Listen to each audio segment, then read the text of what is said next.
Irmãos e irmãs, vamos a mais um momento da nossa liturgia da palavra.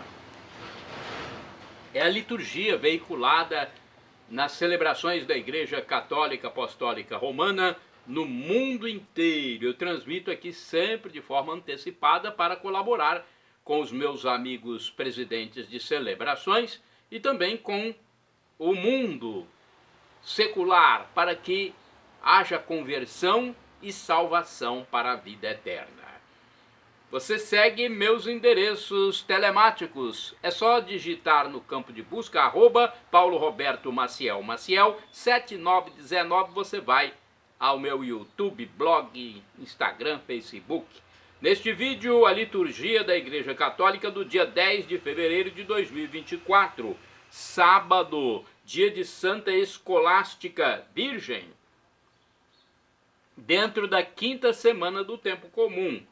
A cor é branca, conforme eu estou simbolizando aqui, e no rito da celebração temos o prefácio comum ou das virgens e o ofício da memória. Então, dia 10 de fevereiro de 2024. Antífona da entrada. Como a oliveira verdejante na casa do Senhor, confio na clemência do meu Deus agora e para sempre. É o Salmo 51, versículo 10º.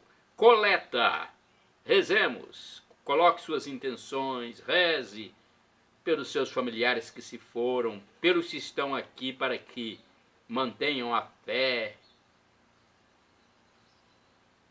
Celebrando a memória da Virgem Santa Escolástica, nós vos pedimos, Senhor, a graça de imitá-la, para que a seu exemplo vos sirvamos com sincera caridade e alegres obtenhamos os frutos de vosso amor por nosso Senhor Jesus Cristo, vosso Filho, que é Deus e conosco vive e reina na unidade do Espírito Santo por todos os séculos dos séculos.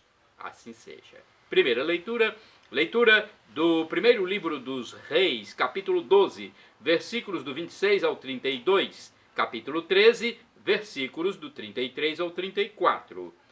Naqueles dias, Jeroboão refletiu consigo mesmo. Como estão as coisas? O reino vai voltar à casa de Davi. Se este povo continuar a subir ao templo do Senhor em Jerusalém para oferecer sacrifícios, seu coração se voltará para o seu soberano Roboão, rei de Judá. Eles me matarão e se voltarão para Roboão, rei de Judá. Depois de ter refletido bem, o rei fez 2 bezerros de ouro e disse ao povo: não subais mais a Jerusalém. Eis aqui, Israel, os deuses que te tiraram da terra do Egito. Colocou um bezerro em Betel e outro em Dan. Isto foi ocasião de pecado, pois o povo ia em procissão até Dan para adorar um dos bezerros. Jeroboão construiu também templos sobre lugares altos e designou como sacerdotes homens tirados do povo que não eram filhos de Levi. E instituiu uma festa no dia 15 do 8º mês, à semelhança da que era celebrada em Judá, e subiu ao altar. Fez a mesma coisa em Betel para sacrificar aos bezerros que havia feito. E estabeleceu em Betel sacerdotes nos santuários que tinha construído nos lugares altos. Depois disso, Jeroboão não abandonou o seu mau caminho, mas continuou a tomar homens do meio do povo e a constituí-los sacerdotes dos santuários dos lugares altos. Todo aquele que queria era consagrado e se tornava sacerdote dos lugares altos. Esse modo de proceder fez cair em pecado a casa de Jeroboão e provocou a sua ruína e o seu extermínio da face da terra. Palavra do Senhor, graças a Deus. Vamos agora ao Salmo responsorial, Salmo 106, versículos do 6º ao 7º A, 19 a 22, refrão 4º A. Lembrai-vos, ó Senhor, de mim, lembrai-vos, segundo o amor que demonstrais ao vosso povo. Repitamos: lembrai-vos, ó Senhor, de mim, lembrai-vos, segundo o amor que demonstrais ao vosso povo. Pecamos como outrora nossos pais. Praticamos a maldade e fomos ímpios. No Egito, nossos pais não se importaram com vossos admiráveis grandes feitos. Lembrai-vos, ó Senhor, de mim, lembrai-vos, segundo o amor que demonstrais ao vosso povo. Construíram um bezerro no Horebe e adoraram uma estátua de metal. Eles trocaram o seu Deus, que é sua glória, pela imagem de um boi que come feno. Lembrai-vos, ó Senhor, de mim, lembrai-vos, segundo o amor que demonstrais ao vosso povo. Esqueceram-se do Deus que os salvara, que fizera maravilhas no Egito, no país de Cã, fez tantas obras admiráveis, no Mar Vermelho, tantas coisas assombrosas. Lembrai-vos, ó Senhor, de mim, lembrai-vos, segundo o amor que demonstrais ao vosso povo. Repitamos: lembrai-vos, ó Senhor, de mim, lembrai-vos, segundo o amor que demonstrais ao vosso povo. Vamos aclamar o Santo Evangelho com um trecho de Mateus 4, versículo 4, depois proclamá-lo com Marcos, capítulo 8, versículos do 1º ao 10º. Aleluia, aleluia, aleluia, aleluia, aleluia, aleluia, aleluia, aleluia, aleluia, aleluia, aleluia.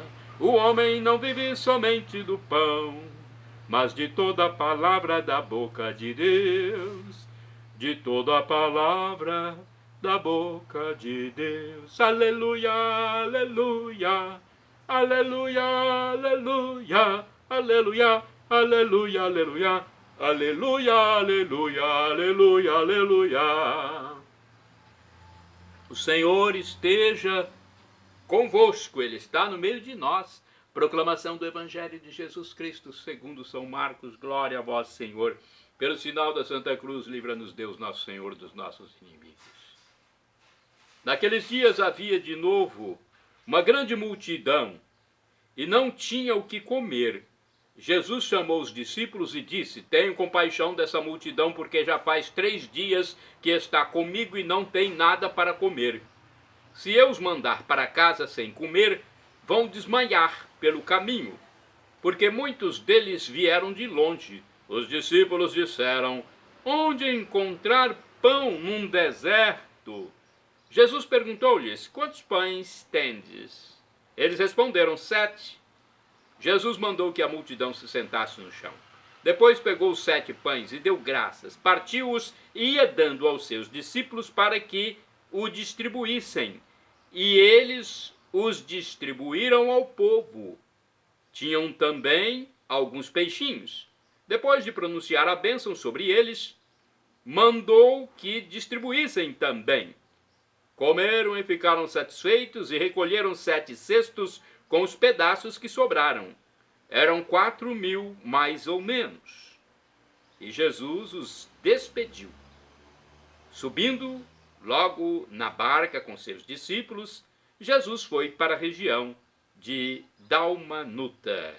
Palavra da salvação, glória a vós, Senhor. Vamos agora saber um pouco mais sobre este evangelho. A Bíblia Pastoral de 1990 diz o seguinte: a cena é outra versão do mesmo fato já apresentado no capítulo 6, versículos de 30 a 44. Agora, porém, o banquete é realizado em território pagão.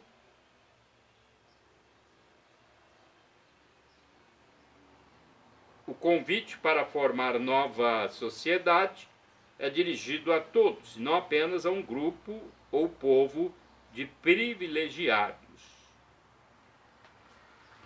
Muito simples essa interpretação. Vamos à de Antônio Carlos Santini. que é a liderança da comunidade católica Nova Aliança, e-mail santini@novaalianca.com.br. Deu-lhes para que os distribuíssem. É o título do comentário de Santini, baseado em Marcos 8, versículos do 1º ao 10º. Nós somos um tanto distraídos na leitura do Evangelho. Há quem diga ser uma distração intencional, pois ajuda a escapar de seus imperativos. Este Evangelho mostra Jesus multiplicando os pães pela segunda vez. Sem dúvida, a narrativa tem uma tradução sacramental inseparável da Eucaristia. Afinal, Jesus é o pão da vida, conforme João capítulo 6, versículos 35 e 48. Jesus é o alimento que sustenta para a vida eterna. Mas não podemos usar este alcance profundo da multiplicação dos pães para mascarar a outra fome da humanidade, os pratos vazios. Aquela multidão que não dispõe do mínimo necessário para viver. Nesta época, o Evangelho chama nossa atenção para um fato: a mediação dos discípulos no milagre, que consiste em alimentar quem tem fome. Prestar atenção na construção da frase: Jesus deu a eles para que distribuíssem. Tudo começa com o verbo dar. Trata-se de um dom divino, não de uma conquista humana, sim, mas não é para acumular, é para distribuir. Isto nos remete às palavras de São João Paulo II, quando era Papa. Disse ele naquela época: também o Concílio Vaticano II repropôs a doutrina tradicional com palavras que merecem ser textualmente referidas. O homem, usando destes bens, não deve considerar as coisas exteriores que legitimamente possui só como próprias, mas também como comuns, no sentido de que podem beneficiar não apenas a si, mas também os outros. E pouco depois ele diz: a propriedade privada ou um certo domínio sobre os bens externos asseguram a cada um a indispensável esfera de autonomia pessoal e familiar e devem ser considerados como que uma extensão da liberdade humana. A própria propriedade privada é, por sua natureza, de índole social fundada na lei do destino comum dos bens. Relendo esse ensinamento relativo ao direito de propriedade, ao destino comum dos bens no horizonte do nosso tempo, pode-se colocar a questão acerca da origem dos bens que sustentam a vida do homem, satisfazem as suas carências e são objeto de seus direitos. A origem primeira de tudo é que o bem é o próprio ato de Deus que criou a terra e o homem, e ao homem deu a terra para que a domine com seu trabalho e goze dos seus frutos. Gênesis capítulo 1, versículos de 28 a 29. Deus deu a terra a todo o gênero humano para que ela sustente todos os seus membros sem excluir nem privilegiar ninguém. Está aqui a raiz do destino universal dos bens da terra. Em resumo, aquilo que temos nos foi dado, somos portadores de bens a serem distribuídos e compartilhados, o que vai além dos bens materiais, como o pão e o dinheiro, mas inclui os bens de conhecimento, saber e técnica. Acumular ofende o Evangelho. Orai sem cessar, irmãos e irmãs, vossa abundância supra a carência deles. 2 Coríntios, capítulo 8, versículo 14. Bem, é uma interpretação bem diferente do que eu costumo ouvir e pesquisar, mas vamos respeitar. Passemos agora aos santos do dia, porque eu tenho aqui a leitura do livro Missal Quotidiano, editado e impresso nas oficinas tipográficas do Mosteiro São Bento da Bahia, que fala sobre este dia, 10 de fevereiro de 2024. Aliás, não o ano 2024, mas o dia, 10 de fevereiro, dia e o mês, dia de Santa Escolástica, Virgem.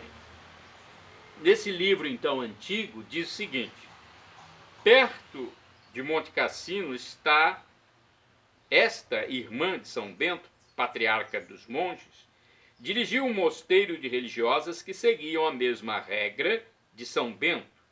De sua vida, apenas conhecemos aquele colóquio que teve com seu irmão em uma noite tempestuosa, e no dia seguinte São Bento viu a alma de Escolástica elevar-se ao céu em forma de pomba. Então, uma explicação aqui deste livro sobre Santa Escolástica. Agora vamos aprofundar um pouco mais sobre a santa cuja missa deve ser feita em sua homenagem, com um texto do site a12.com, escrito pelo padre Evaldo César de Souza, missionário redentorista. Esperamos que nos autorize de divulgar, né? Porque às vezes eu passo aqui mensagens do Evangelho e depois vou ver no YouTube, elas estão riscadas, como se não autorizassem. Meu Deus! É evangelização, gente. Evangelização é a salvação de almas. Vamos se preocupar com direitos autorais nesse momento? Então vamos ver aqui. Santa Escolástica era a irmã gêmea de São Bento, pai do monaquismo. A santa nasceu na Úmbria, região central da Itália, no ano de 480. Escolástica foi uma mulher de grande espírito de oração e busca de santidade. Junto com Bento, tornou-se a fundadora de vários mosteiros femininos que também seguiam a regra de vida monástica do irmão. Era piedosa, virtuosa, cultivadora da oração, temente a Deus e inimiga do espírito do mundo e das vaidades. Relata o Papa São Gregório Magno que Escolástica e Bento, embora morassem pertinho, encontravam-se para diálogos santos apenas uma vez por ano. Olha que curiosidade. Numa dessas visitas, pressentindo que o dia de seu encontro com o Pai Eterno estava próximo, Escolástica pediu ao irmão que ficasse com ela até o amanhecer, mas foi repreendida pelo irmão, pois isto seria uma transgressão da regra do mosteiro. Diante da resposta negativa do irmão, ela entrelaçou as mãos, abaixou a cabeça e rapidamente conversou com Deus. De repente, armou uma tamanha tempestade fora do lugar do encontro, que Bento ficou impedido de sair com seus irmãos. Diante do olhar de espanto do irmão, Escolástica disse-lhe: pedi a você e você não me ouviu, pedi ao Senhor e ele me ouviu. Vá embora se puder, volte ao seu mosteiro. Alguns dias depois, São Bento teve uma visão da irmã que rumava ao céu com vestes brancas. 40 dias depois, ele também rumou para a vida eterna em Deus. O corpo dela foi transportado para o mosteiro de São Bento e sepultado no túmulo que o santo abade tinha mandado preparar para si. Escolástica morreu em 543, na idade de 63 anos. Escolástica, quando se achava em grandes tribulações, fixava o olhar no crucifixo de Cristo. Este olhar trazia-lhe consolo e coragem para vencer todas as dificuldades. Ela dizia que um único olhar sobre a imagem do crucifixo tirava-lhe toda a aflição e suavizava o sofrimento. Reflexão. Santa Escolástica amava a solidão e fugia da companhia de pessoas seculares, mas sempre arrumava tempo para conversar sobre assuntos de conteúdo religioso. Também nós devemos valorizar os momentos de silêncio, não perdendo tempo com coisas inúteis que nos afastam da caridade. Procura mais a Deus no silêncio e na oração e encontrará a paz para a alma. Oração. Ó Deus, que prometestes habitar nos corações puros, dai-nos pela intercessão de Santa Escolástica viver de tal modo que possais fazer em nós a vossa morada. Por Cristo nosso Senhor. Amém. Vamos a outros santos do dia 10 de fevereiro. Santa Austreberta, virgem e abadesa, faleceu em 704. Governou piedosamente o mosteiro de Paville, na França, fundado pouco antes pelo bispo Santo Aldeno. Santo do dia 10 de fevereiro, São Guilherme de Malaval, eremita, faleceu em 1157. Eremita falecido numa gruta perto de Grosseto, na Itália, cujo exemplo deu origem a muitas congregações de eremitas.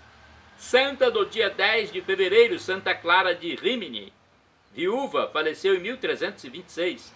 De rica família italiana, tornou-se frívola após a morte de seus pais e do esposo. Assistindo a uma santa missa, recebeu a graça de reconhecer sua má conduta. Olha a conversão da santa, hein? Numa missa. Vestiu o hábito de terciária franciscana e se dedicou à penitência e à caridade. Então veja a importância da missa. Assistindo a uma santa missa, Santa Clara de Rimini recebeu a graça de reconhecer os pecados, a sua má conduta e converteu-se. Santo do dia 10 de fevereiro, São José Sánchez del Rio, mártir, faleceu em 1928. Jovem de 14 anos, morto com um tiro na cabeça durante a Guerra dos Cristeros, em Cotija, no México. Isso aconteceu após sofrer com inúmeros tormentos. Expirou sobre uma cruz traçada por ele no solo com o próprio sangue. Olha, São José Sánchez del Rio, mártir. História diferente, hein? Santo do dia 10 de fevereiro, Beato Hugo de Fosses, abade, do ano 1163. Seu mestre, São Norberto, ao ser eleito arcebispo de Magdeburgo, confiou-lhe a direção da recém-fundada Ordem Premonstratense, que ele governou durante 35 anos.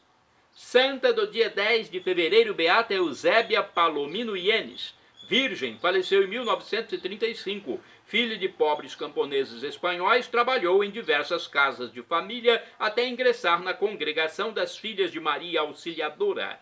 Santo do dia 10 de fevereiro, Beato Luiz Stepinac, bispo, faleceu em 1960, opôs-se com coragem às doutrinas que negavam tanto a fé quanto a dignidade humana, até que, preso durante longo tempo no cárcere por sua fidelidade à igreja, morreu, consumido pela doença e pelas privações em Krasik, perto de Zagreb. Shalom Adonai é uma expressão hebraica que significa a paz de Deus, é o que eu desejo para todos vocês. El Shaddai, também do hebraico, significa Deus onipotente, Deus todo-poderoso, ele proverá. O professor e escritor de mais de 100 livros da Igreja Católica Apostólica Romana diz que Deus pode nos dar uma dessas 3 respostas quando suplicamos algo: sim, não ou espere. É o que diz o professor e escritor Felipe Rinaldo Queiroz de Aquino no seu canal no YouTube, onde responde às nossas dúvidas. E ele já respondeu várias dúvidas minhas. Uma delas é essa. E agora eu clamo do aramaico, dialeto de Jesus Cristo, eu clamo Maranatá, como dizemos nós católicos, ou Maranata, como dizem nossos irmãos separados, os evangélicos ou protestantes. Não importa a pronúncia, o significado é o mesmo. Vinde, Senhor Jesus, um dia ele voltará. Vem, Senhor, será o juízo final. Quem quiser Deus vai continuar com Deus. Quem não quer Deus, quem quer ser ateu, quem quer ser cético, quem não acredita que Deus humanou-se para nos salvar, morreu na cruz, ressuscitou, subiu ao céu, esse vai ficar banido da presença de Deus. Porque a própria pessoa decidiu por isso, é o livre-arbítrio, a liberdade que Deus nos deu. Eu quero Deus para sempre, por todos os séculos dos séculos. Perdão, Senhor, pelos meus pecados. Passados, presentes, futuros, físicos, espirituais, pecados do pensamento, palavras, atos, omissões, e me dê a vida eterna. Meu Jesus, eu quero a vida eterna convosco.